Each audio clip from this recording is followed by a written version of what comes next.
Buenas tardes, muchachos, ¿cómo van? Gabriel, Joan, Sebastián, Miguel Rivera, ¿cómo van? Porfa, en el chat me dicen si se escucha bien, ¿vale?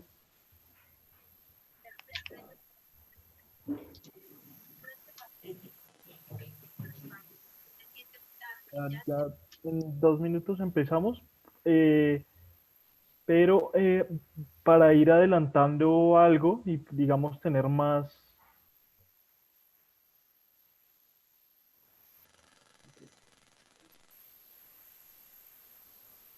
eh, quería, digamos, hacerles no una invitación, sino decirles que mañana, para que no lo olviden, bueno, claro, voy a esperar otro poquito a más participantes, a ver, porque creo que hay muy poquitos.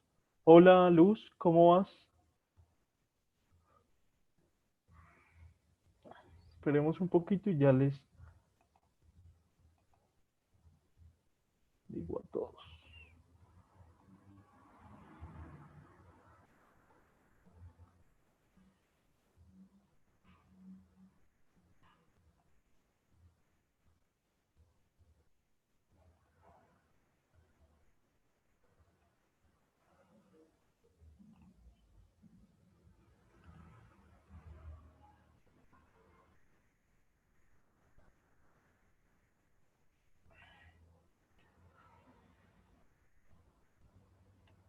Vale, no, empecemos de una vez para poder, digamos, explicar todo lo que tenemos que explicar el día de hoy. Recuerden que estamos aquí con David, que nos puede colaborar, ¿sí? Todas las preguntas que ustedes tengan, porfa ahí en el chat y David nos ayuda a responderlas. Eh, bueno, decirles y hacerles una invitación para mañana de el taller, para que no lo olviden, porfa ahí lo tengan en sus mentes, lo recuerden, el taller de Excel, ¿sí? Mañana es sobre Excel, eh, y asistan pues muy juiciosos al taller de mañana, ¿vale? Para que no lo olviden, que ustedes saben que pues todo lo que podamos aprender es necesario y es importante. ¿Listo? Para el trabajo, para los que no sé, piensan entrar en la universidad, etcétera. El Excel es muy importante. Hay momentos en los que se lo piden a uno y si uno no sabe manejarlo es como, bueno, no sirve, ¿sí? Pero entonces es necesario que todos asistan a este taller, porfa, de Excel, ¿ok? Em, listo, si no se escucha, ya saben, porfa, me dicen por el chat y yo ahí arreglo aquí el micrófono. Entonces, bueno, el día de hoy vamos a tener dos temas que de alguna manera hemos mencionado, ¿sí? Y se han explicado desde alguna perspectiva. Aparecen solo chats en privado. No, creo que ahí puedes poner todos y ya. Paula. Eh, digamos, hemos abordado, por ejemplo, el tema de las disciplinas en las ciencias sociales, ¿sí? Y hemos hablado de todas en general, pero hoy vamos a especificarnos, a entrar un poquito más de lleno, ¿sí? En la historia, sobre todo en lo que tiene que ver con las visiones de un hecho histórico. Buenas tardes, Joan Sebastián, Carlos Adrián, ¿cómo están? Eh, en lo que tiene que ver con las visiones de un hecho histórico, ¿ok? Al mismo tiempo, bueno, al mismo tiempo no luego, la idea es explicar algo que también hemos visto, que es las formas de participación democrática en nuestro país, ¿sí? Recuerden que hablábamos, por ejemplo, de la revocatoria, del referendo, ¿sí? De la posibilidad de la votación, que eran formas de votación, que eran o que son una forma de la democracia directa. La otra forma de la participación democrática que habíamos visto era la democracia representativa. ¿Ok? Hoy vamos a hablar un poco más de la democracia, cómo funciona en Colombia y cómo la podemos ir pensando, ¿vale? Entonces vamos a empezar. Voy a compartir pantalla sobre el tema de visiones de un hecho histórico. David, ¿tiene algo que decir o no? Hola, profe. No, no, no. Pues lo de siempre, chicos, la asistencia, que siempre es importante, cambien el nombre. Lo primero que hay que hacer es, al entrar, cambiar el nombre por el nombre completo. Solo eso por ahora. Vale, listo, gracias. Entonces, vamos a hablar sobre las visiones de un hecho histórico. Porfa, me dicen si se ve ahí bien la diapositiva. Sí, Listo. ahí se ve bien. Vale, gracias, David. Entonces, lo primero, miren, digamos, esta imagen, ¿no? Uno está acostumbrado a ver el tema de la historia, eh, digamos, como nos lo han enseñado, a mí, por ejemplo, me lo enseñaron en el colegio así, y es como los hechos del pasado, los grandes líderes mundiales, ¿sí? Por ejemplo, en esta imagen tenemos a Napoleón montado en un caballo, o por ejemplo, cuando hablamos, que no significa que no sea importante, pero hay otras formas de abordar la historia también importantes cuando hablamos, por ejemplo, de Simón Bolívar, ¿sí? Y esto hace, yo lo sé también por experiencia, que muchos cuando nos hablan de historia, piensen y pensemos que es un aburrimiento, que tiene que ver únicamente con memorizarse fechas, ¿sí? Con aprenderse algo de memoria, un hecho histórico, su proceso, sus causas, cuáles fueron las consecuencias y listo, ya con eso prácticamente uno sabe de historia y de una historia que eh, por lo general se nos presenta de una manera muy alejada a lo que tiene que ver con nuestra vida. Entonces, pareciera que nuestra vida pues no tiene nada que ver con la historia en sí misma, ¿sí? Como que la historia simplemente es una disciplina que hay que estudiar y no tiene nada que ver que me afecte a mí directamente. ¿Listo? Lo que yo quiero mostrarles con estas imágenes es que ahí va a mostrarles por lo menos tres visiones, tres formas de ver la historia en las que uno puede empezar a abordar a esta disciplina, la historia. La primera es preguntándose cosas que nos preocupan a todos en algún momento de la vida, espero. Por ejemplo, la pobreza, ¿sí? ¿Por qué la gente es pobre? ¿Por qué hay gente que le toca rebuscar la comida en la basura? ¿Por qué hay gente que la sacan de la casa, los bancos, no sé, y queda en la absoluta miseria? ¿Sí? Entonces es una preocupación humana que la historia puede responder. ¿En qué sentido? En que puede pensarse desde el presente hacia el pasado, qué fue lo que llevó a que en un país, ¿sí? No sé, Colombia, un país, incluso en Estados Unidos también hay mucha gente pobre, en Europa también. ¿Qué es lo que lleva desde la historia, mirando hacia el pasado, a que una parte de la población, o una gran mayoría en muchos países, viva en condiciones de pobreza? La historia nos puede servir por, digamos, para responder preguntas tan profundas como esas, ¿sí? Al mismo tiempo para responder preguntas como la riqueza, ¿sí? ¿De dónde es que viene la idea de hacer riqueza que manejamos hoy en día, ¿no? Hay otra forma, que sería la que vemos ahí de la imagen de Napoleón, que tiene que ver con la historia oficial que les explicaba ahora, ¿listo? son generalmente los libros que escriben los estados, ¿sí? Los gobiernos, y eso pasaba mucho en el siglo XIX, o sea, hace 2 siglos, para que los colegios se distribuyeran estos libros de historia en los colegios y simplemente los profesores de historia, que en esos momentos existía la clase de historia, así se llamaba como tal, hablaran de la historia de su pueblo. ¿Y de qué se trataba esta historia?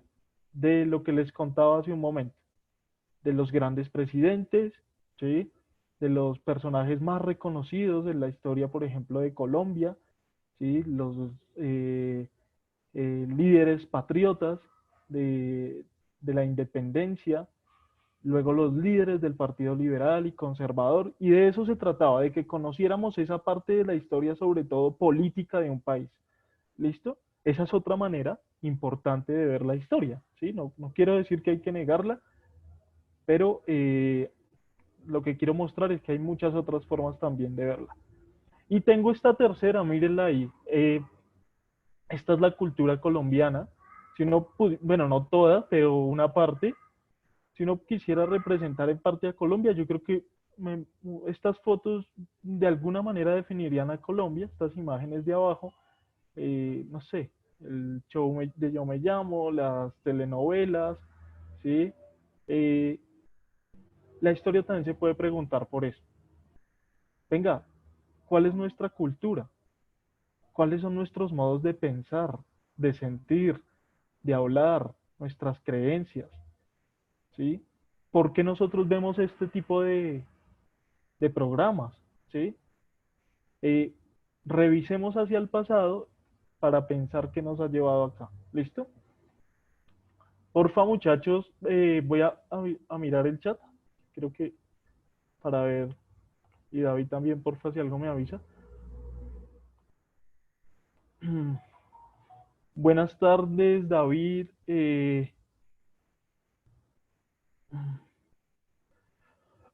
David dice, África es el continente más pobre. Carlos, ¿por qué no estudio o nada o anda en, porque no estudió o anda en malos pasos? Ay, no entendí, no entendí ahí a qué hace referencia Carlos.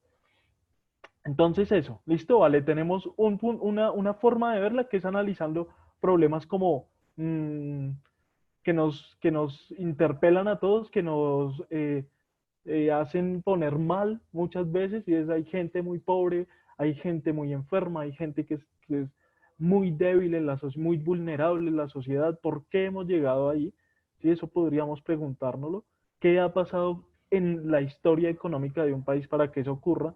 Por otro lado, tenemos, bueno, vamos a estudiar cuáles han sido nuestros presidentes de Colombia, los personajes más importantes a nivel mundial que han influido directamente en la historia. Y por otro lado, podríamos pensar en, bueno, vamos a ver cuál es nuestra cultura, las condiciones bajo las cuales se crea una cultura como la colombiana, por ejemplo, en las que se ven telenovelas, en las que pensamos, por ejemplo, en algún tiempo en viajar a Estados Unidos, lo que se llamaba como el sueño americano, porque eso ya ocurre, pero no tanto y no sé, digamos, hay muchos más países, pero ¿por qué tenemos esa cultura que no es única, sino que de alguna manera nos puede, o sea, porque tenemos una diversidad cultural muy amplia, pero yo creo que si hay algo que nos caracteriza es esto de los programas de televisión, de las telenovelas, etcétera. ¿Por qué esto ocurre, vale? Entonces, la idea es pensar eso desde la historia. Sí, hay muchas otras maneras de pensarlo, desde las ciencias políticas, por ejemplo, desde la sociología, etcétera. Entonces voy a hacer una cosita y es a mostrarles un video corto que tiene que ver y esto tiene que ver con el tema de la democracia que ahorita vamos a tocar en nuestro país y con este tema de un hecho histórico. Entonces, para el hecho histórico y para la democracia, quiero que en el hecho histórico pensemos, eh, por qué esta situación ocurre, esta situación que vamos a ver en el video, y para la democracia también, esto cómo afecta a nuestra democracia, ¿sí? Esto que vamos a ver. ¿Listo? Johan, Luz, ¿cómo van? Listo, voy a compartirles aquí pantalla un momento.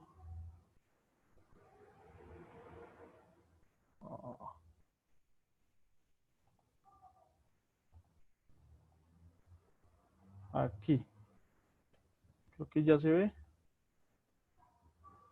Me dicen si el volumen está bien, porfa.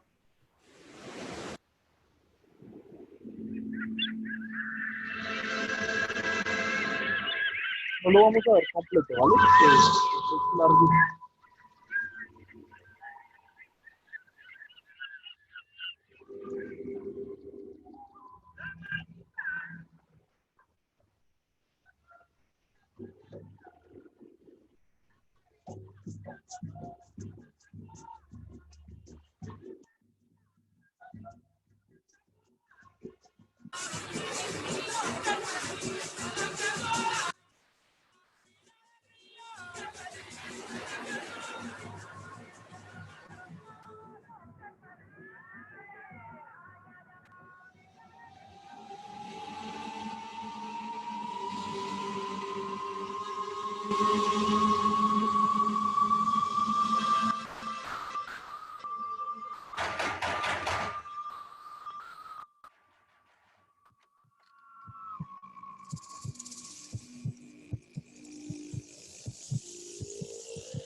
Bueno, eh, ¿qué quiero que pensemos? Justamente desde los tres puntos de vista que les he señalado aquí en la primera diapositiva, que intentemos pensar por qué esta situación que acabamos de ver, que tiene que ver con el desplazamiento forzado en Colombia, ¿sí? Cómo sobre todo las personas que viven en las zonas rurales tienen que irse de sus tierras para las ciudades porque la violencia o ciertos grupos armados, eh, digamos, los amenazan, ¿sí?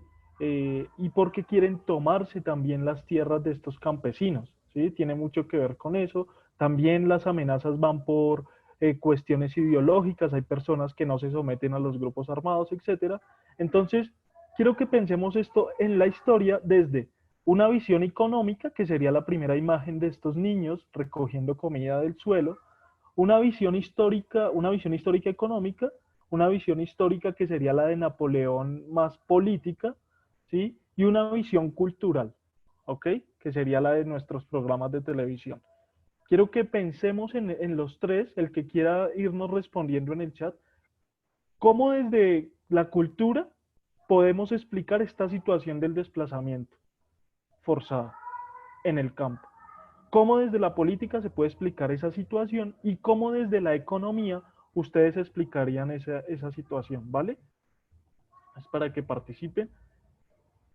Y también otra preguntita, ¿sí? Vamos a hacer solo esta, tomemos solo esta. Desde su perspectiva, ¿por qué es útil tener conciencia histórica como colombianos? ¿Por qué es útil tener conciencia de nuestra historia, de lo que nos ha ocurrido, ¿vale? En el chat, porfa. Es muy lento el video. Gracias, Alexandra. Uy, qué pena. Bueno, qué pena. Eh, Espero que al menos hayan, digamos, es eso que yo. Ah, ok. Bueno, es esto, Alexandra, que yo acabo de explicar y tiene que ver con el desplazamiento. Sí, es una señora ya de edad a la que pongámoslo así, un sicario o alguien de un grupo armado, ¿sí? En una zona rural de Colombia, le da un panfleto que dice, lárguese de estas tierras, o si no, la matamos, ¿sí? Lárguese de las tierras. Entonces, desde esta manera es que le pasa a muchos colombianos, muchos campesinos en nuestro país, el desplazamiento forzado, ¿sí? Esto es lo que les ocurre. Entonces, la pregunta era, piénsenlo desde esos tres visiones que les expliqué, la económica, la política y la cultural, ¿por qué eso ocurre en nuestro país? ¿Listo? ¿Por qué eso puede ocurrir, esto del desplazamiento? Bueno, rápidamente algo que ya vimos en las disciplinas de las ciencias sociales, que es la historia. Entonces, tenemos que es una ciencia que estudia los acontecimientos, los vividos por una persona, ¿sí? Digamos la biografía de una persona, eh, por un grupo, ¿sí? O por los miembros de una comunidad. La historia de un grupo, de una persona o de una comunidad social. ¿Listo? Eh, Obviamente esta es una definición limitada, hay más formas de concebir la historia que ya un poco las voy a explicar. Y ¿qué busca la historia? La comprensión del presente, ¿sí? Uno no solo estudia historia como, ay, tan chévere saber del pasado, que también, ¿sí? Como por volverse erudito y saber mucho, eso también ocurre y es chévere, es bueno, es bastante bonito, eh, y puede partir de del presente también la historia, para entender cualquier fenómeno que sea el objeto del estudio, de estudio del historiador, cualquiera, ¿sí? ¿Por qué los libros existen? Listo, pues el historiador se pone a averiguar acerca de eso, desde la historia, desde el pasado, ¿vale? Características generales de la historia. Primero, tiene diferentes ramas, como la vimos, la política, la económica, la cultural, la social, etcétera. ¿Listo? O sea, un historiador dice, bueno, vamos a estudiar la economía de nuestro país históricamente, vamos a estudiar nuestra cultura históricamente. Y entonces hace todo ese estudio solo basándose en una de esas ramas de la historia. ¿Listo? Eh, Tiene elementos científicos imprescindibles la historia. Miren los nombres: la historiografía y la historiología. ¿Listo? Aquí dice la historiografía como la ciencia de la historia.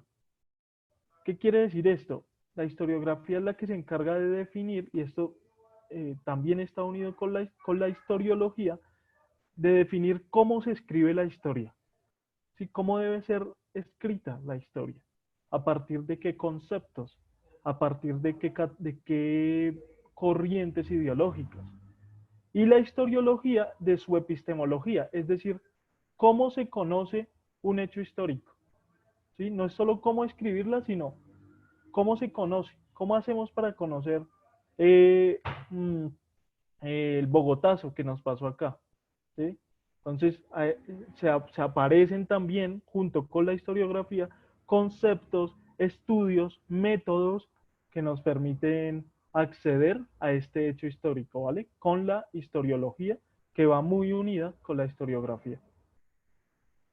Otra característica que siempre la tiene cualquier ciencia social, siempre, es que hay una posición ideológica. ¿Listo? Sobre todo en ciencias sociales, ustedes siempre van a encontrar en un libro, en un estudio, una posición ideológica. Entonces, en la historia vamos a encontrar que hay historiadores marxistas, ¿sí? Que van a ver la historia de una determinada forma, por ejemplo, a partir de la desigualdad, a partir de la lucha de clases, una lucha dominadora una clase dominadora y una clase dominada, ¿sí? Una historia oficial, que fue la que les conté al inicio, la de los grandes líderes, la de la gente más importante en una sociedad, la del positivismo, que considera que lo importante es irnos a los datos, ¿sí? No, es que la gente, o sea, ellos creen que no tienen posiciones ideológicas. Los historiadores positivistas dicen, no, a mí me interesan son las estadísticas, a mí me interesan son los números dados puros, pero también me interesan hablar de los hechos tal como ocurrieron, ¿sí? Para ellos piensan que uno puede estudiar un fenómeno social, político, económico, como si estuviera aislado de un pensamiento, de una ideología, ¿sí? O sea, de una posición que uno tiene siempre ante cualquier cosa. Entonces ellos dicen, no, hay que aislarse de todos esos prejuicios y coger al fenómeno como tal, y mire, ahí sale, tal cual, limpio, esto fue lo que pasó. Y también hay una historia más culturalista, o también podríamos llamar posmoderna, que se encarga de los pequeños relatos. Por ejemplo, hay historiadores que estudian la historia eh, del olor, de los olores, ¿sí? De la danza, de la música, ¿sí? Ya no se trata de estudiar la sociedad en general, su economía o su política, sino cuestiones particulares, ¿sí? Eh, de las cárceles, hay un tipo que se llama Michel Foucault, que él se va a encargar de estudiar cómo funciona la cárcel, ¿sí? Siempre hubo la cárcel tal como la conocemos hoy en día, y hay un libro que si quieren lo pueden anotar, que se llama Vigilar y Castigar, que se encarga de esto, ¿vale? Entonces esta es la historia cultural. Aquí tenemos, ¿sí ven? Otra vez, la historia oficial, que sería averiguar lo que representaría Iván Duque, la historia cultural, que es estos colombianos gritando, no sé, de pronto gol, están ahí gritando, y la historia marxista más economicista, cuyo representante es este que tenemos aquí en la mitad. ¿Listo? Bueno, estos conceptos de larga duración ya los vimos de alguna manera. La larga duración tiene que ver, acuérdense, con estructuras fuertes que se quedan marcadas en el tiempo. Por ejemplo, la imagen que tenemos aquí de la Constitución del 91 nos rige hasta la actualidad de estas leyes. Obviamente se modifican, pero los conceptos principales, como el respeto a la vida, a la libertad, a la libertad de creencias, ¿sí? De ideología, etcétera, existe desde el 91, incluso no podría decir mucho antecitos, hasta la actualidad, ¿listo? Como ley. Entonces eso se mantiene en la historia en un periodo de tiempo largo, por eso se llama de larga duración. Y la coyuntura son momentos donde se rompe todo, ¿sí? Donde cambia algo. Eso que veíamos tan normal se transformó, se revolucionó, ¿sí? Y esto es lo que tenemos en la primera imagen, que es una imagen del Bogotazo, ¿sí? De la muerte de Gaitán. Este hecho fue coyuntural, o sea, fue un cambio drástico de lo que venía pasando, porque esto inició lo que muchos historiadores llaman como la violencia, ¿vale? Eso. Conclusiones así que podemos dar de los que quieran hacer historia. Eh, ¿Qué requiere un análisis histórico? Primero, plantéense un problema, ¿sí? ¿O qué les interesa estudiar? Plantéense una pregunta, problema. No, mire, yo quisiera entender por qué existe, por ejemplo, el desplazamiento, lo que vimos acá. No, profe, yo quisiera entender cómo se hicieron los computadores. Bueno, ¿listo? Segundo, establezcan la rama de estudio. ¿Sí? ¿Qué quieren estudiar? La economía, la cultura, la política, la tecnología, ¿sí? Que iría dentro de la cultura, ¿ok?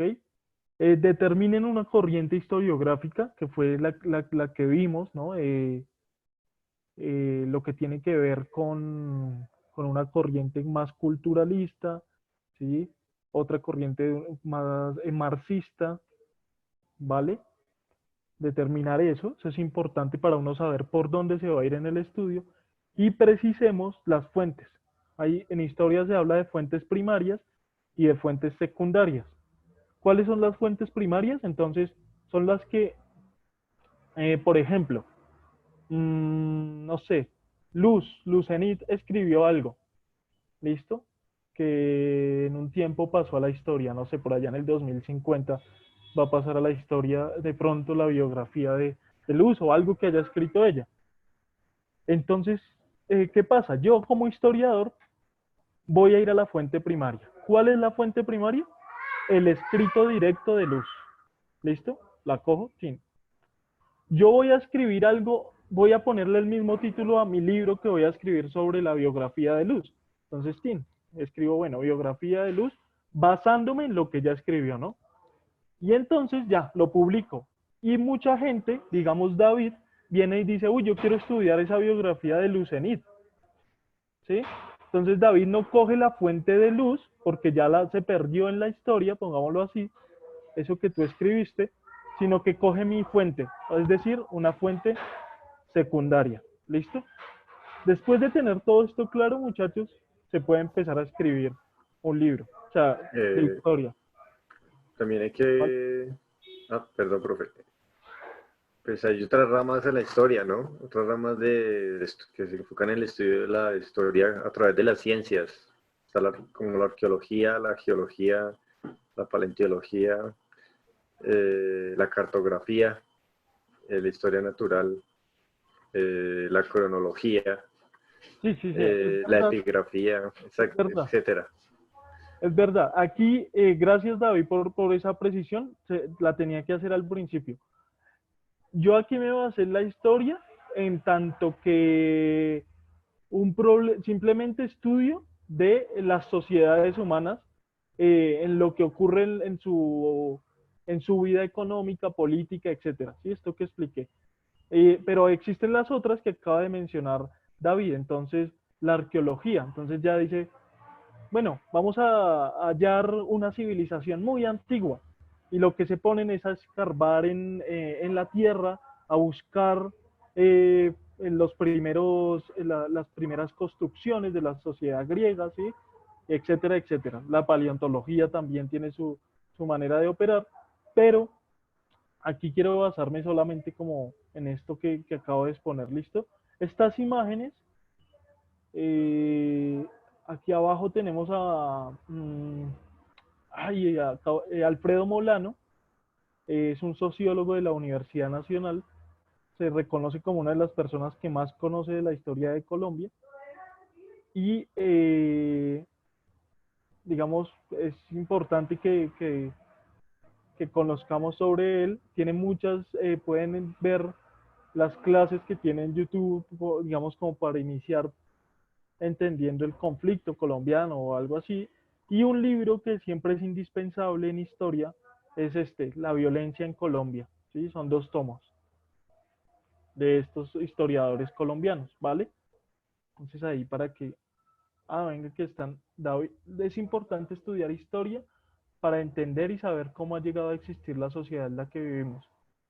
también es importante para saber cómo se formaron los países, ojo, luz, países con doble S, ¿vale?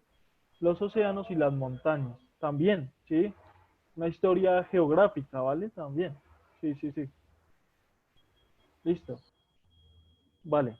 Entonces, vamos a pasar ahora a la democracia, que quiero que problematicemos mucho más a fondo este tema que ya hemos visto. ¿Listo? Un momento.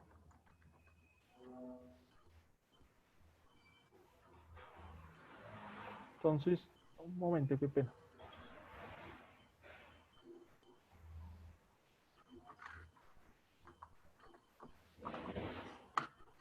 Entonces, recordemos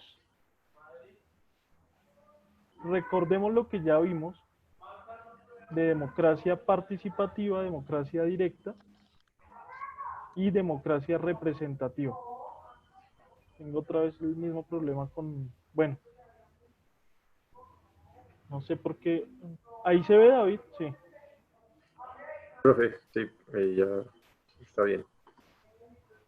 No, es que no la puedo abrir completa, pero bueno, porque otra vez voy a hacer una cosita. Bueno, lo primero que hay que decir, muchachos, es que la democracia, así como lo estamos viendo en esta diapositiva, en nuestro país tiene que ver con esta imagen.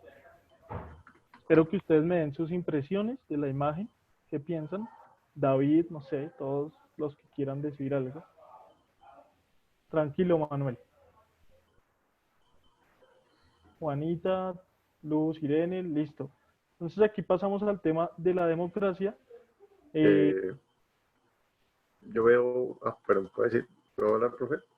Sí, sí, sí, claro, todos y los demás, porfa, participen Ok. Pues por yo el creo chat. que aquí se alusió una fiesta neoliberal, digámoslo así, donde pues, se le da libertad o participaciones a los que participan en el mercado, ¿no? A los que de alguna forma manejan o es que aquí se ven paraísos fiscales, por ejemplo, los Suiza. Hay Sí, unos chicos con unos. Entonces es como sí, como una libertad, pero de mercado, una democracia enfocada en el mercado. ok, aquí alguien levantó la mano. Gracias, David. Porfa, vuelvan la mano. Por favor, ¿alguien quiere decir algo? Habían levantado la mano.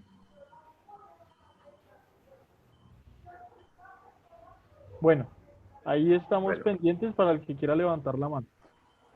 Sí, digamos, tiene que ver con esto también que señala David, un poco haciendo un análisis de la imagen, y es que el acceso a esta gran fiesta que se llama democracia eh, está, mm, digamos, está restringido. Ya, Johan Acosta levantó la mano, entonces abrámosle el micrófono, termino la idea y habla Johan, ¿vale? bueno, Vale, Está restringido para determinada parte de la sociedad, como serían estas dos personas que quieren entrar, ¿sí? Que serían los obreros, digamos. ¿Por qué? Porque tienen que ver con, más podríamos decirlo, en Colombia con no tener un poder político, no tener un poder económico, y por tanto la crítica que se hace a la democracia en esta imagen es: la democracia en realidad existe y funciona solo para una parte de la sociedad que tiene determinados beneficios. Para la otra no. ¿Listo? Entonces, es un poco esta la crítica que quería. Y me parece que esto caracteriza a Colombia, realmente. ¿Listo? Johan,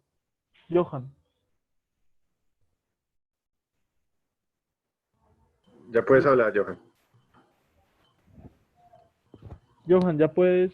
Johan, No. Bueno, bueno, se murió, Johan. ¿Listo? Entonces, tener en cuenta esto.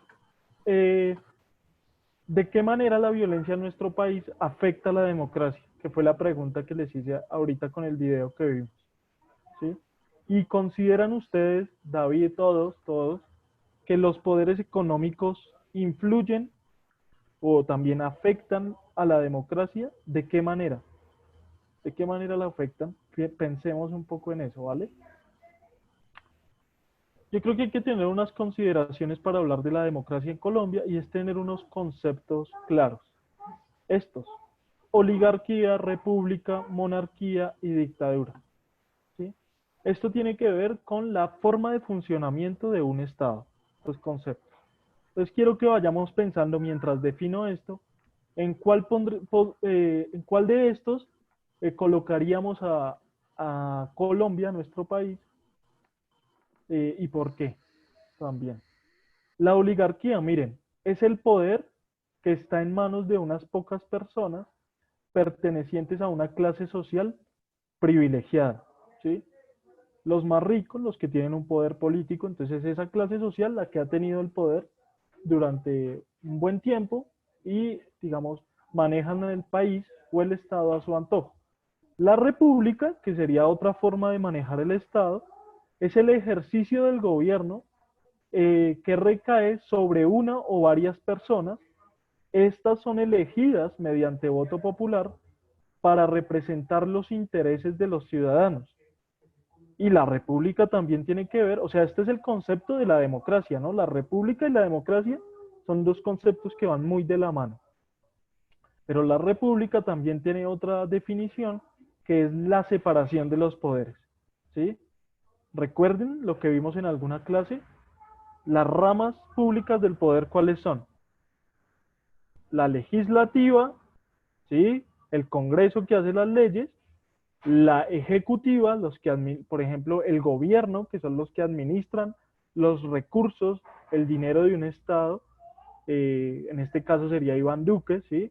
Y su gabinete ministerial, y la rama judicial, que es la que hace cumplir las leyes que crea la rama legislativa, ¿vale?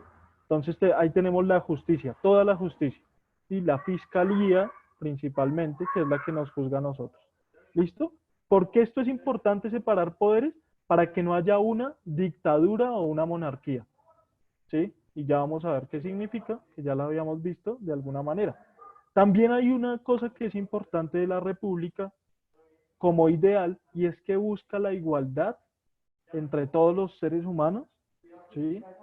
La libertad de cada uno, de pensamiento, de creencias, de actuar, ¿sí? En la medida en que no afecte la de los demás, y la fraternidad, es decir, la hermandad entre los seres humanos. Esto buscaría una república que va de la mano con la democracia.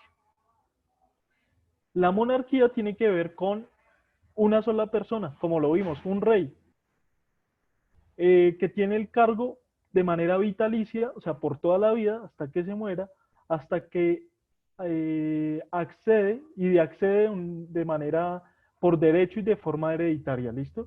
Entonces el rey hereda el poder, no el pueblo no le da el poder al rey, no, se lo da su padre, que también era rey, y como se murió, entonces viene el hijo a heredar. Esto era la forma de gobierno que veíamos mucho en la Edad Media y en parte de la modernidad. ¿Listo? Y tenemos la dictadura, que es parecida, pero no es lo mismo a la monarquía, que es una sola persona gobierna con poder total, sin someterse a ningún tipo de limitaciones y con la facultad de promulgar y modificar leyes a su voluntad. Entonces, en la dictadura, ¿cuál es la diferencia con la monarquía? Que en la dictadura pueden existir los tres poderes que vimos en la república, o sea, el judicial, el ejecutivo y el legislativo. Pero ¿qué es lo que hace esta persona que gobierna con poder total, este dictador? Pues se olvida de ellos, los niega y decide por todos, ¿sí? O sea, pueden existir esos tres poderes, pero esta persona lo que hace es decir, no me importa, y voy a tomar las decisiones de este país por mi cuenta. ¿Listo? Aquí ejemplos tenemos aquí el de aquí abajo, mírenlo, Rojas Pinilla en Colombia, Gustavo Rojas Pinilla, fue dictador, listo, de 1953 hasta el año 58. ¿Sí? Él le quitó el poder a otra persona al presidente en su momento, que era Laureano Gómez, del Partido Conservador. ¿Listo? Y subió al poder. Al principio fue en sentido democrático, pero después quiso eternizarse en el poder y ya esto generó problemas, ¿sí? Vemos en la segunda imagen, la que está arriba de Rojas Pinilla, miren, el cacerolazo colombiano. Esto sería la representación de la República, el poder que tienen el pueblo para pronunciarse frente a medidas del gobierno, etcétera. Y estas dos últimas imágenes del principio, miren, tenemos aquí a esta persona de gafas, se llama, ay, acabo de olvidar el nombre, David lo recuerda. Bueno, el que está al lado se llama Luis Carlos Sarmiento Angulo, y la persona de gafas es el ex fiscal de la nación, o sea, él hacía parte de la rama judicial. Estas dos personas, Néstor Martínez. Néstor Martínez, gracias. Eh, Néstor Humberto Martínez Neira, sí. Estos dos personajes están involucrados en un caso como es el de Odebrecht, un caso de corrupción. ¿Listo? Por un lado, Luis Carlos Sarmiento Angulo, que tiene un poder increíble sobre la economía colombiana, es el dueño de muchos bancos en nuestro país, lo que ustedes conocen como el Banco de Bogotá, el Banco de Occidente, el Banco Popular. Él, obviamente, es el dueño de todos estos bancos. Hay más, Banco Avevillas, ¿sí?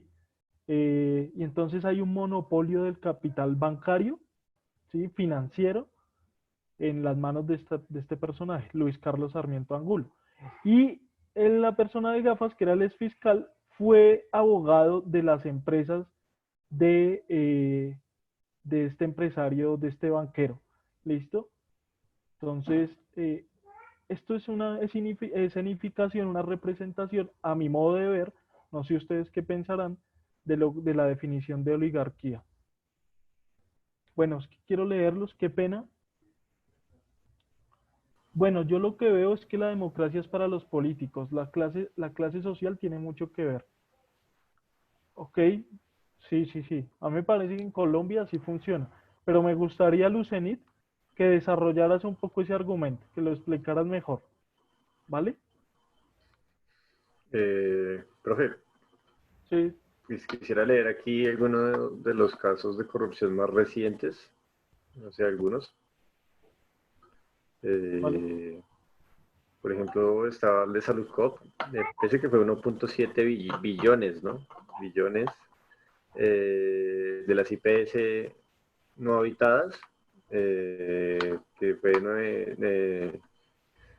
943.900 millones de la recolección de basuras en Bogotá, que eso fue en el 2011, de 348.000 millones, recursos para fiscales de la salud, aunque casi la gran mayoría son de las EPS, ¿no? Los más sonados, ¿no? Estoy hablando de los más sonados. De Comeva, que fueron 146.000 millones de pesos. Transmilenio, en la calle 26, que fueron 156.000 millones. El de los Nule, Carrusel, el carrusel, sí. de El la de la vía concentración. Bogotá-Girardot, 170.000 millones de pesos. Estoy mencionando una de las casos de corrupción más costosos que ha habido en los últimos años. El agroingreso seguro de 12.700 millones. Empresas de energía de Pereira, 64.700 millones. Y pues Odebrecht, no tengo el dato, pero no está aquí en las que estoy mirando, pero también es de los más importantes y más Listo. de América Latina, ¿no? No solo Vale. de Colombia. Para los que no, digamos, no recuerdan, gracias David, digamos, miren, todos estos casos y siguen pasando cuestiones de casos de corrupción en nuestro país. ¿Sí? Para los que de pronto no recuerdan o no saben muy bien qué fue lo de Odebrecht, rápidamente lo explico, es como una empresa brasilera, o sea, Odebrecht, para poder hacer carreteras en todos los países latinoamericanos y poder ganarse algo que se llama las licitaciones del Estado, lo que hizo fue comprar digamos, financiar campañas presidenciales. Por eso se dice, por ejemplo, que financió, eso está en investigación y como la fiscalía es la que maneja eso y está unida con el poder, pues eso se tapa, ¿sí? No avanza esa investigación. Entonces, ¿qué pasó? Como querían ganarse esas licitaciones, tenían que primero decirle a las campañas presidenciales en época electoral, miren, nosotros les damos plata, lo cual es ilegal, ¿sí? Por lo menos aquí en muchos países de América Latina eso es ilegal. En Perú, en Brasil, y por eso, digamos, en Perú Alan García se suicidó, en Brasil se dice, ya te damos la palabra, Johan, qué pena. En Brasil, Dilma Rousseff y Lula da Silva se dicen que estuvieron en estos casos de corrupción, ¿sí? Entonces, ¿qué hicieron? Financiar estas campañas, comprar a los políticos y luego de que ellos subieran al poder decirle, listo, deme ese contrato, ¿sí? Eso desde la legalidad de un país es corrupción, ¿sí?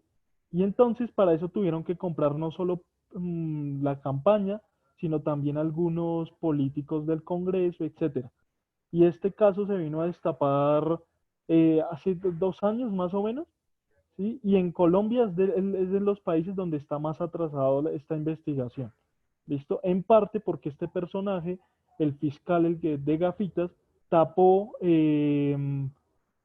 Humberto Martínez Neira, eh, tapó esta investigación, la ocultó. ¿Por qué? Porque se hizo un negocio entre Odebrecht y los bancos de Luis Carlos Sarmiento Angulo, ¿sí? Este empresario que tiene un monopolio sobre los bancos.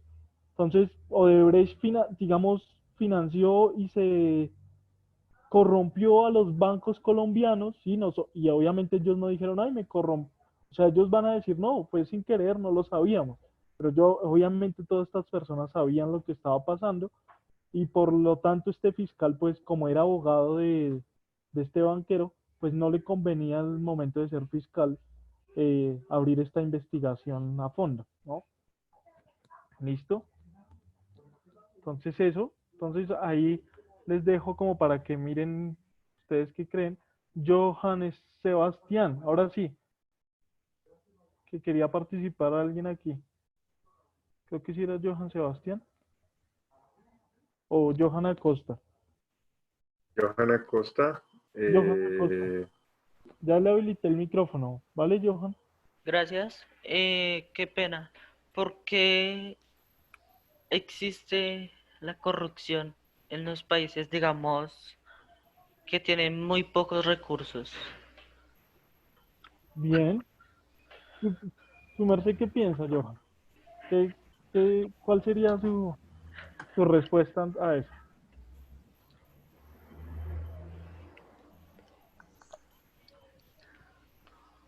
Tranquilo, lo que su merced piense, qué idea le viene. Porque, por ejemplo, en Colombia hay corrupción. ¿Por qué crees que hay corrupción? Sí. ¿Qué opinas? Creo que eh, se creó la corrupción por, eh, por hacer negocios y eh, pagarle a alguien por ocultar eh, una cosa que, digamos, para las personas sea muy grave y lo intenten de ocultar. Ok, vale. Gracias, Johan. Sí, diga, esa puede ser una, y digamos, una de las cosas que se dice del Estado colombiano y de los gobiernos que hemos tenido es que es un Estado que, digamos, son unos gobiernos que basan su poder en la corrupción. No podrían tener poder si no cometen delitos como este que acabamos de mencionar de Odebrecht. ¿Por qué? Porque son una clase política, ¿sí?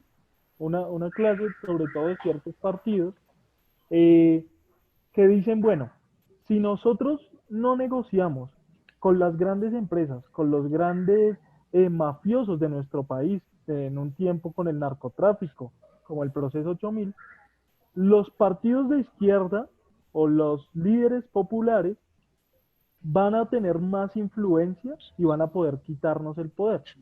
Entonces, esta es una de las razones por las cuales, por ejemplo, en época electoral, vemos cómo las campañas compran votos, ¿sí? La compra de votos se hace principalmente en los partidos que entra mucho dinero, ¿sí? Para mencionar de pronto algunos, no sé, el Centro Democrático fue uno de los partidos que más recibió plata de este señor Luis Carlos Sarmiento Angulo, ¿sí? Entonces esta es una forma de mantenerse en el poder, ¿ok? Pero otra explicación de por qué hay corrupción es porque tenemos eh, una sociedad que, digamos, desde la colonia no hace no, digamos, ve el poder en términos de dominación. Ah, sí, el presidente, sí, como cuando nos dicen algunas personas, uy, estudie para ser presidente, ocupar un cargo en el Estado, como si eso no fuera un cargo de servicio a la sociedad, sino de dominación y de poder. Entonces, los colombianos a veces por ver el poder de esa manera, en términos verticales, ¿sí? De dominación, no somos capaces de levantar la voz y decir, miren, esto no puede estar pasando, ¿sí? No más corrupción, no más campañas y votos comprados, ¿sí? Eh, pero también hay otra razón y es la violencia que tenemos, ¿sí? Que hace que las personas que denuncien estos casos de corrupción pues las maten los grupos económicos armados que están relacionados con estos grupos económicos muchas veces y políticos, pues las maten, ¿no? Las asesinen y esto lleva a que muchas personas prefieran callarse en nuestro país. ¿Listo? Espero que le haya respondido más o menos, Johan. Y bueno, aquí voy a terminar rápido porque ya se nos acaba la clase y esta era la última diapositiva. ¿Qué es lo que ha hecho que nuestra democracia sea tan débil y que podamos decir a veces que no existe? ¿Sí? Es que es la violencia histórica que tiene que ver con la desigualdad, el acceso a la tierra, como vimos hace un tiempo, miren, el 80% de las tierras en Colombia es manejado por el 1% de la población, ¿sí?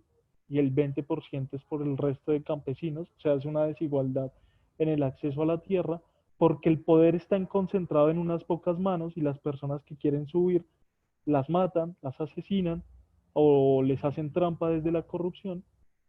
La democracia se ve afectada también porque las guerrillas y los grupos paramilitares y el narcotráfico asumen las funciones del Estado. ¿Listo? Entonces eso, o sea, el monopolio de la fuerza, la justicia, administra muchas cosas. ¿Vale? Y bueno, lo otro que son el asesinato de líderes sociales, que impiden que, como lo vemos hoy en día, y las instituciones del Estado vinculadas con el narcotráfico, los paramilitares y los carteles de la corrupción, impiden que las instituciones estén limpias y funcionen correctamente. Digamos, ya están sucias y ya naturalmente funcionan así. Los que tendríamos que hacer algo para cambiar la cosa somos nosotros. Bueno, muchachos, Bueno, profe. muchas gracias. Sí. Recuerden lo de Excel y bueno, nos vemos la Chicos, próxima semana. sí, chicos, por favor, mañana asistan a la taller de 9 a 12. Recuerden que a la mitad de la taller hay un descanso de 20 minutos. Continuaremos hasta las 12. Entonces, por favor, los espero mañana. Les estaré brindando el link para que asistan. Y también tomaré asistencia, entonces pendientes de eso también, chicos. Recuerden el nombre, cambiar el nombre al asistir al taller. Bueno, gracias y buenas Carlos noches. Adrián, depende de nosotros que eso cambie, ¿vale? También nosotros tenemos que aprender a pensar que podemos cambiar las cosas. Bueno, gracias a todos, que estén bien.